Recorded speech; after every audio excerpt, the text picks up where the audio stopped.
Est-ce qu'il y a des questions de votre part ou des choses que vous n'avez pas compris? Oui, oui, bien ou, sûr, parce qu'on est allé vite aussi. Voilà.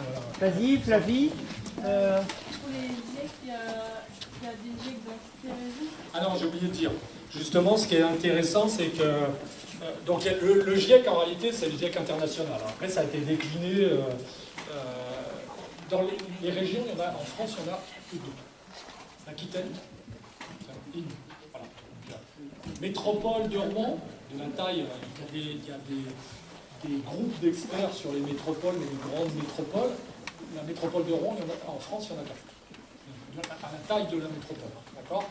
Donc non, c'est des initiatives vraiment intéressantes, justement, et qui montrent qu'il y a vraiment une implication de la région, de la métropole de Rouen et des politiques qui veulent se saisir du sujet. Je vais juste intervenir un petit peu, parce que c'est peut-être l'occasion. Je n'ai pas besoin du micro, ça va.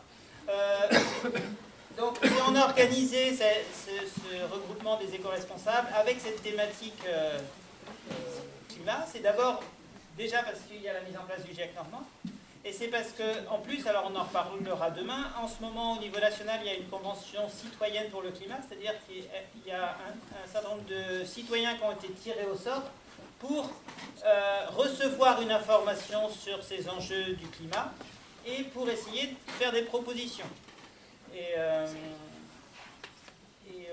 Donc, dans ce cadre-là, on voudrait essayer de mettre en place une espèce de convention lycéenne pour le climat. Sarah et Clément, je veux bien que vous m'écoutiez aussi, hein, même si on n'est pas en cours. Et donc, on va essayer de travailler sur cet aspect-là, demain en particulier. Mais un des enjeux, et ça je peux rebondir dessus, c'est que le GIEC, il a besoin d'intégrer, de mettre en mouvement la population, l'avenir, la jeunesse, les politiques, ok. Mais donc, par exemple, vous. Et vous, dans les lycées agricoles, vous représentez plein de territoires ruraux. Et en plus, vous êtes regroupés.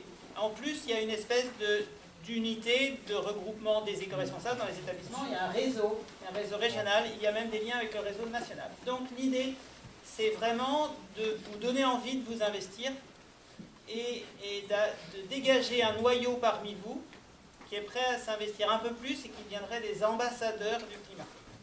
Et ce noyau, moi j'ai des idées, j'imagine, mais à vous de voir. L'idée, ça serait d'en avoir, mettons un binôme, 1 ou 2 ou 3 élèves par établissement qui aient envie de s'impliquer, qui forment un petit noyau dur qui serait les interlocuteurs du GIEC. C'est-à-dire que, alors là c'est là qu'il faut qu'on échange aussi, qu'on creuse, mais il pourrait y avoir des relations, vous pourriez rencontrer d'autres fois le GIEC, il pourrait y avoir des rapports, enfin voilà. Il y a cet aspect-là. Donc je profite de ça. Oui, mais tu fais bien d'en parler parce que justement l'idée c'est ça aussi, c'est que nous, le GIEC, les scientifiques, les 23 experts doivent servir de relais et vous devez servir de relais. On a besoin d'ambassadeurs. Tout simplement pourquoi parce que les 23 experts, ce sont aussi des enseignants et des chercheurs, ils ne peuvent pas passer leur temps à faire des conférences. Moi, si je veux, je pourrais quasiment faire 2 conférences par semaine. Et vous imaginez bien, si je vais dans tous les lycées, je vais passer mon temps à ça. Et il faut quand même faire de la recherche pour alimenter les travaux sur le changement climatique et ses impacts. Donc on a besoin de relais et d'ambassadeurs qui, justement, permettent d'apporter la bonne parole et de sensibiliser le plus grand nombre. Donc, quand Emmanuel m'avait invité, justement, l'intérêt, c'était qu'il y avait ici plusieurs lycées de représentés, et pas un seul. Et qu'à ce moment-là, on peut toucher le plus grand nombre si on a des ambassadeurs parmi vous. Et les présentations, après, vous pourrez les réutiliser, et justement, pour faire vous-même des présentations et sensibiliser le plus grand nombre. Autour de vous, vos familles aussi, également, et puis vos collègues étudiants, quoi.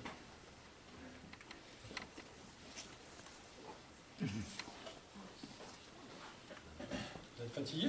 Vous n'avez pas de questions, ça m'étonnerait. Les premières questions sont toujours difficiles, et puis après, quand c'est parti, c'est parti. N'hésitez pas. Il n'y a pas de... En plus, pour moi, il n'y a pas de questions bêtes. Si vous n'avez pas compris quelque chose, n'hésitez pas. On est là pour expliquer. Ça va vite. Hein. Ce que je vous ai fait là, je le fais en 6 heures. Mes 2 présentations, je le fais en 6 heures avec les étudiants à l'université. Donc forcément, je suis allé vite. Hein. n'hésitez pas à poser des questions à moi, puis, voilà, sur la biodiversité, sur la partie agriculture. Oui. On n'a pas beaucoup parlé du stockage de carbone dans les sols et dans les océans. Avec les algues et tout ça, les données, j'ai l'impression que c'est un peu... Parce que là, si vous voulez, voilà, on avait peu de Est-ce que temps. vous pouvez répéter les questions parce qu'on n'entend pas Oui. la question. On a peu parlé du stockage du carbone dans les sols et dans les océans. Parce que tout simplement, on est obligé de faire des choix. Je pense que tu veux parler un peu sur les sols. Pour ce qui est du stockage du carbone dans les océans, Benoît en a un petit peu parlé quand il parle d'acidification des océans. Il y a donc une capacité de l'océan à capter du CO2. Il faut faire attention qu'il n'en capte pas trop. Ça, c'est un premier sujet. Et pour ce qui est de la captation de carbone par la matière végétale au sens large, c'est avéré. Le problème, c'est qu'aujourd'hui, on a plutôt tendance à couper des arbres qu'à en planter. Et de toute façon, il ne faut pas non plus se cacher, en ce sens où, effectivement, c'est un élément de solution. Reforester massivement, ça peut être des initiatives intelligentes. Déjà, dans ce genre d'initiative, il faut commencer à faire la part des choses avec le greenwashing, donc il faut se méfier. Mais à grande échelle, ça peut être effectivement une solution. Par contre, ce ne sera jamais la seule solution. Se dire, on va faire du jardinage à grande échelle, on plante plein d'arbres et c'est réglé, ça c'est un gros piège, c'est un gros biais de la pensée. Ça peut être un élément de réponse, mais ce ne sera pas le seul. Je peux me permettre un complément d'information sur le stockage du carbone dans le domaine agricole. Il y a aussi la notion d'utilisation des sols. Un point important en Normandie, c'est la conservation des prairies permanentes. Et on sait très bien qu'en fait les herbages, 1 hectare de prairie permet de stocker 0,5 tonnes, une demi-tonne de carbone. Et quand on retourne une prairie, ça libère 1 tonne de carbone, 2 fois plus que ce que ça permet de stocker. Donc la conservation des prairies et donc de l'élevage à l'herbe, les systèmes herbagers en Normandie, c'est un levier important pour le stockage du carbone. Ouais, puis il y a les histoires de pratiques culturelles également, mais là en général, ils entendent parler pas mal de ça.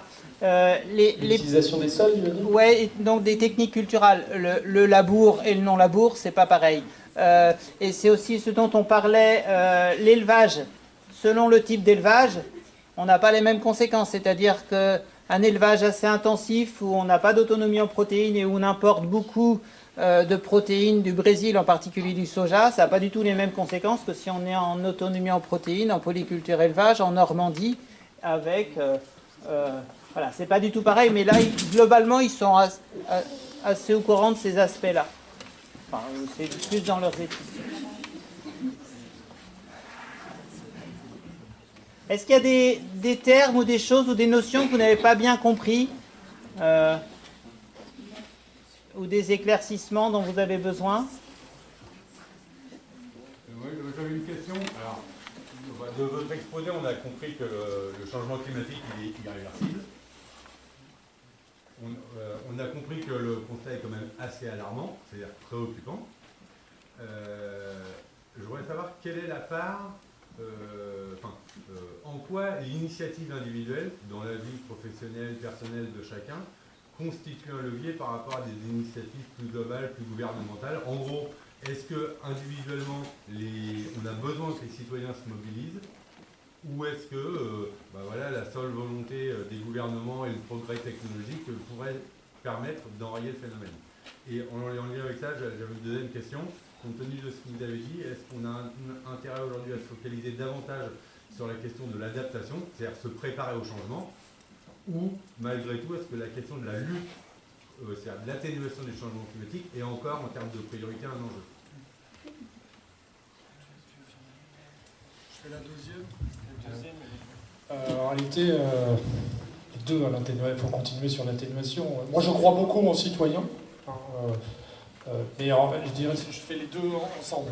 Je crois beaucoup aux citoyens, parce que le citoyen aussi, à un moment donné, c'est lui qui vote dans les urnes et qui peut aussi faire que le décideur change aussi de comportement. C'est un ensemble, c'est à toutes les échelles. Et puis, effectivement, il faut travailler toujours sur l'atténuation, puisque quand même, c'est pas les mêmes conséquences si on a une élévation de température à 1,5 ou 2 degrés que si on a des élévations à 3 ou 4 degrés. C'est pas du tout les mêmes conséquences. Il y a des endroits sur la planète à 3 ou 4 degrés qui deviennent le Sahel, le sud de la Méditerranée, totalement invivables. Donc il faut travailler sur l'atténuation et l'adaptation, parce qu'il faut s'y préparer. Il faut s'y préparer, et c'est ce que je disais, c'est qu'il faut que ce soit... On travaille beaucoup, en tous les cas à l'échelle régionale, sur l'atténuation, je trouve très peu sur l'adaptation pour l'instant. Il faut que ce soit pris de pair. Et puis, tout simplement, par exemple, quand on travaille sur le bâtiment et l'isolation du bâtiment, tu travailles à la fois sur l'atténuation et l'adaptation. Enfin, moi, ce qui me vient en tête, c'est mieux vaut prévenir que guérir, en ce sens où on a une quantité d'efforts limitée à produire, enfin pas à produire, mais à disposition. Et il faut trouver le bon juste milieu, la bonne répartition entre atténuation et adaptation. Si on ne fait, si on arrête d'atténuer et qu'on consacre tous nos efforts à s'adapter, mécaniquement, on va subir des conséquences bien plus importantes et les efforts d'adaptation seront tels qu'on aurait mieux fait aussi de réfléchir à comment atténuer. Ça pour la partie, pour le binôme, et c'est aussi en ce sens-là que tu disais qu'il fallait traiter les deux en même temps. Et pour la partie un peu plus psychologique, comportementale de l'individu, il y a quand même un triptyque qui est l'individu, le public et le privé. Et il faut bien se dire que Total n'extrait du pétrole que parce que nous, on continue d'en prendre à la pompe. On pourrait imaginer un monde un peu fou, mais juste là pour l'exemple, où nous on dit stop au pétrole, Total fait faillite. Donc tout remettre toute la faute sur le privé, c'est un peu piégeux, on a tous notre responsabilité. Alors évidemment c'est très déresponsabilisant parce qu'on se dit on est un parmi 7,5 milliards, c'est pas moi tout seul qui vais faire quelque chose. Sauf que oui et non, puisque la somme de toutes ces petites fractions fait la totalité de l'humanité. Donc on a des leviers individuels et puis compter que sur le privé qui bouge de son propre chef. On connaît les motivations principalement de rentabilité du secteur privé, c'est un peu trop espéré. Et pour ce qui est du politique, on peut aussi avoir envie de se déresponsabiliser en disant c'est aux politiques de prendre le taureau par les cornes, entre guillemets, mais on a aussi les dirigeants politiques qu'on mérite, et donc il faut peut-être aussi, nous, à l'échelle individuelle, commencer à voter en ce sens-là. Donc en synthèse, on a nos leviers individuels, d'une part, faire attention au tri des déchets, etc. Et puis en tant que citoyen, on ruisselle sur le privé et le public, et de cette manière-là, on a aussi un devoir et un levier. Oui, je suis complètement d'accord avec Priam. Juste pour reformer les choses à ma manière, je pense qu'il y a une inertie politique et qu'il ne faut pas compter que sur le politique et que les citoyens doivent s'engager pour faire pression sur les politiques justement pour attendre plus d'ambition, pour réduire les émissions de gaz à effet de serre par exemple. Ça ne peut pas se faire tout seul, il faut des mesures publiques. Maintenant, donc en fait, le politique, il y a une inertie parce qu'il y a forcément le système économique, les systèmes de lobbying, etc., qui font que le système économique... Ouais, le lobbying, c'est quand on... vous savez c'est quoi? Oui? Non? Alors du coup, c'est... par exemple, il y a du lobbying auprès des députés ou des députés parlementaires au niveau européen. Et c'est en fait des groupes d'intérêt qui sont là pour les entreprises, mais il peut y avoir du lobbying positif, mais généralement quand on parle de lobbying, il y a un aspect péjoratif, c'est parce qu'en fait c'est des temps de discussion qui sont faits, qui sont là, prévus entre les députés et les acteurs de la société civile ou des entreprises pour défendre leurs intérêts. Voilà. Pour influencer les décisions politiques, c'est-à-dire que les politiques, ils ne sont pas là, ils ne font pas ce qu'ils veulent en fait, ils sont influencés, il ne faut pas l'oublier, et que comme on est dans un système de production basé sur la rentabilité, etc., on ne peut pas compter là-dessus, et c'est pour ça que les citoyens ont une véritable force pour moi. En tant que citoyen, vous avez le choix entre aller chez McDo, une entreprise qui pollue énormément, et entre aller chez un petit commerçant pour favoriser le commerce local, etc. Et donc ça, c'est pas du boycott, mais c'est presque le pouvoir du consommateur qui est très important. Et après, vous, en tant que jeune, vous avez sûrement plein d'idées. Si vous êtes là, c'est parce que vous montez déjà des projets à votre échelle sur vos campus, etc. Si vous avez, vous, d'autres idées, n'hésitez pas à en parler. il y a beaucoup d'idées, enfin, de gestes qu'on peut faire au quotidien et qui pour moi sont très importants parce que c'est les politiques qui vont s'adapter en fait à la demande et au comportement des citoyens. C'est vraiment ça, je pense. Oui. Un des gestes qu'on peut faire au quotidien, c'est arrêter d'acheter des vêtements neufs. Oui. Parce que l'industrie du textile, ça pollue énormément. Arrêter d'acheter des vêtements neufs, hein, c'est ça que tu dis. L'industrie du textile, ça pollue énormément. Au niveau de la fabrication, on est à peu près tous au courant de ce qui s'est passé. Donc les usines où les salariés se sont payés dans des conditions terribles et qui finissent par mourir. Mais aussi, par exemple, lors du lavage, il y a des particules de microplastiques qui vont dans les eaux qui sont irrécupérables et même le temps de vie d'un vêtement il est beaucoup trop court. C'est-à-dire qu'on nous pousse à la consommation. Au final, un t-shirt qui va polluer énormément, on va le mettre 3-4 fois avant de changer. Et par exemple, arrêter d'acheter des vêtements neufs et passer aux secondes mains, faire des brocantes ou tout simplement récupérer des vêtements que les personnes ne veulent pas, ça peut être un bon geste qu'on peut faire en quotidien. Effectivement, tu as complètement raison, mais plus globalement, l'idée d'utiliser plus longtemps n'importe quel objet qu'on a à disposition est une bonne idée, puisque ça évite d'avoir à le renouveler.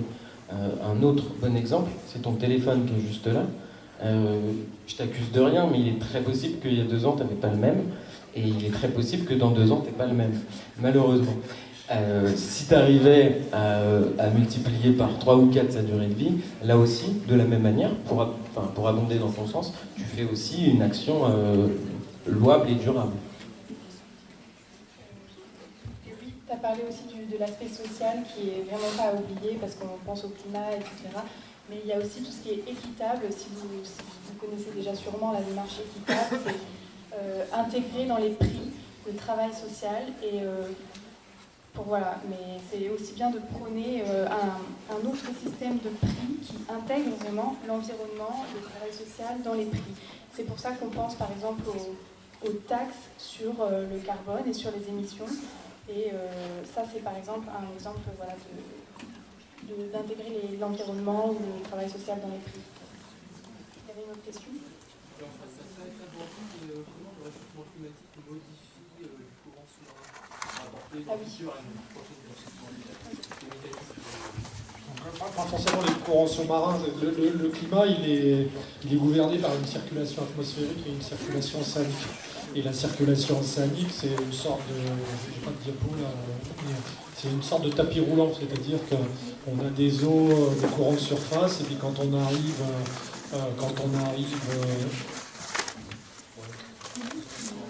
en réalité, de toute façon, c'est très simple.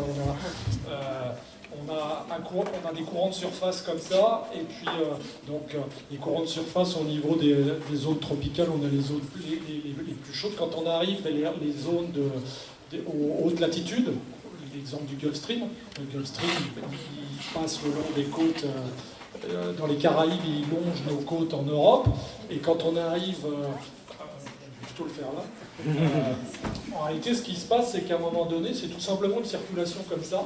Quand on arrive au niveau des hautes latitudes, au niveau du Groenland, les eaux se refroidissent. Et la densité maximale de l'eau, elle est à 4 degrés. Donc ça veut dire que à un moment donné, ma densité est à 4 degrés, et quand elle est à 4 degrés, c'est la densité maximale, et donc l'eau plonge. Et ensuite, quand elle se réchauffe, quand on arrive vers les zones tropicales, eh bien, elle se réchauffe, et donc elle remonte. Et ça gouverne, en plus de la circulation atmosphérique, on a des grandes cellules de circulation atmosphérique, cette circulation océanique va gouverner notre climat. C'est pour ça que les gaz à effet de serre, les émissions, les scénarios, on balance ça dans les modèles de circulation atmosphérique et océanique. Et donc, est-ce que ce tapis roulant va être modifié? Il y a 10 ans, si vous m'aviez posé la question, j'aurais dit non. Les études qui viennent de sortir récemment disent que ça ne va pas s'interrompre, mais ça pourrait ralentir. Pourquoi? Parce que le Groenland, là, ce qui se passe avec la fonte du Groenland, c'est que vous avez des arrivées massives d'eau froide. Et dans ces cas-là, c'est ces eaux qui plongent. Et si ces eaux-là plongent, elles empêchent celle de la circulation océanique de plonger. D'accord? Alors, ça peut ralentir, pas s'arrêter. Ralentir, ça veut dire quoi? Si vous prenez nos côtes, si vous allez voir ce qui se passe aux États-Unis aux mêmes latitudes, à peu près, vous allez à New York. À New York, les hivers, ils sont comment? Il y a des tempêtes de neige, ils sont très froids par rapport aux nôtres. Donc un ralentissement de la circulation océanique et notamment du Gulf Stream, ça suppose à ce moment-là qu'on a un refroidissement l'hiver de nos climats. C'est-à-dire qu'à un moment donné, on a des hivers plus froids. Et ce qui veut dire qu'on augmente le contraste des saisons chez nous. C'est-à-dire que l'été, on a plutôt des canicules, et l'hiver, on a un refroidissement. Donc on pourrait aller, dans les dernières études, vers un ralentissement, et donc peut-être, à prendre entre guillemets, peut-être vers un léger refroidissement l'hiver, si on a ce ralentissement. Mais c'est des hypothèses scientifiques. Voilà. Parce que, tout simplement, on s'est rendu compte que la fonte du Groenland s'accélère. Donc on a des arrivées plus massives d'eau froide qui pourraient, à un moment donné, ralentir cette circulation océanique. Oui. Vous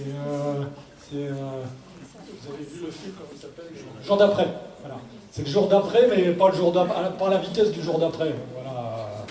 C'est-à-dire que ça prend beaucoup plus de temps. Là on n'est pas sur des projections, quand je parle de stagnation, on n'est pas sur des projections à l'horizon 2100, on est plutôt 2200, 2300, beaucoup plus tard. Voilà. Ah bah ce qui se passe, c'est qu'à ce moment-là, on a un refroidissement. Ah oui, de cette zone-là. Sauf qu'on a un bouleversement de tous les courants, parce que si tu arrêtes la circulation, ça te bouleverse tous les climats, parce que si tu veux, effectivement, le climat, c'est quand même les grandes cellules atmosphériques. Voilà. La circulation océanique modifie certaines zones climatiques. Donc ça veut dire que tu n'as plus que la circulation atmosphérique qui influence ton climat, et certaines zones climatiques, ton climat change totalement. Voilà. C'est-à-dire que là où tu as des courants froids, tu n'as plus de courants froids, là où tu as des courants chauds, tu n'as plus de courants chauds. Voilà. Ça veut dire que si il y a la probabilité que ça s'arrête pour avoir le même climat qu'à New York. Ouais. Oui, alors, ça ne va pas s'arrêter. Voilà, dans les projections, il n'y a pas d'arrêt. Et puis à si l'ouest... on était sur un arrêt, oui, on change, on a un climat, l'hiver, on aura un climat comme à New York. Et puis, Benoît, à l'ouest de New York, il y a les États-Unis, donc des continents. Donc parce que là, à nos latitudes, les vents sont globalement d'ouest quand même, donc là, au niveau de la circulation atmosphérique, et alors que nous, à l'ouest d'ici, il y a l'océan. Donc même... Alors, c'est vrai que ça changerait la donne, mais on garderait nos vents d'ouest dominants avec... l'océan à notre ouest. Tu sais, j'en suis pas sûr, parce que si tu veux, dans les projections, c'est qu'on ne sait pas trop, parce que tu bouleverses totalement à partir du moment où tu as toujours la circulation atmosphérique qui fait qu'au nord il fait froid, et que on bouleverse dans les zones tropicales il fait chaud, mais tu bouleverses tellement totalement le climat que tu ne sais plus finalement dans les projections. On estime ça parce qu'on regarde finalement à la même latitude qu'est-ce qui pourrait se produire, mais on ne sait pas trop, quoi. Voilà. Mais on va pas vers on pourrait aller vers un ralentissement et pas un arrêt. Moi je voulais juste vous demander si vous avez bien compris, pour être sûr, pourquoi l'augmentation de la température a pour conséquence la montée des eaux. Il y a deux c'est clair? Ouais, les glaciers, la fonte des glaciers et... C'est la même chose, ça. Il y a un autre phénomène. Alors, pas d'évaporation. Quand vous chauffez de l'eau dans une casserole, qu'est-ce qui se passe? Alors, le volume augmente. Non, ça s'appelle... Alors, en fait, c'est la dilatation thermique. La dilatation thermique des molécules d'eau. C'est quand vous faites chauffer vos pâtes et que vous les laissez sur le feu, ça peut déborder. Donc, en fait, avec l'augmentation globale de la température, les océans, déjà, se dilatent. C'est pour ça qu'il y a une légère augmentation à tout ça. Et il y a la fonte des glaciers, mais C'est pas n'importe lesquels. C'est des glaciers terrestres, exactement. Parce que les glaciers qui sont posés sur l'eau, ça agit comme un glaçon dans un verre qui fond. Ça aura le même volume, ça ne va pas augmenter le niveau de l'eau. C'est bien les glaciers terrestres comme l'Antarctique par exemple. Et dans les courbes d'élévation du niveau des mers que je vous ai présentées, au tout début de l'élévation du niveau des mers, c'est pas la fonte des glaces. Au départ, c'est quasiment à 80-100% la dilatation thermique. Maintenant, on est à peu près à part égale en l'élévation du niveau des mers qui est liée à la dilatation thermique et à la fonte des neiges et des glaciers. Ça, c'est important de le dire parce que souvent, le raccourci, c'est de dire la fonte des neiges et des glaces entraîne l'élévation du niveau marin, mais c'est pour moitié. Et c'est ce qui explique que vous vous souvenez ce que je vous ai montré sur la Méditerranée. Sur la Méditerranée, je vous ai montré que l'élévation du niveau des mers, elle n'est pas homogène. Eh bien, elle n'est pas homogène parce que le réchauffement de l'eau n'est pas homogène sur la Méditerranée.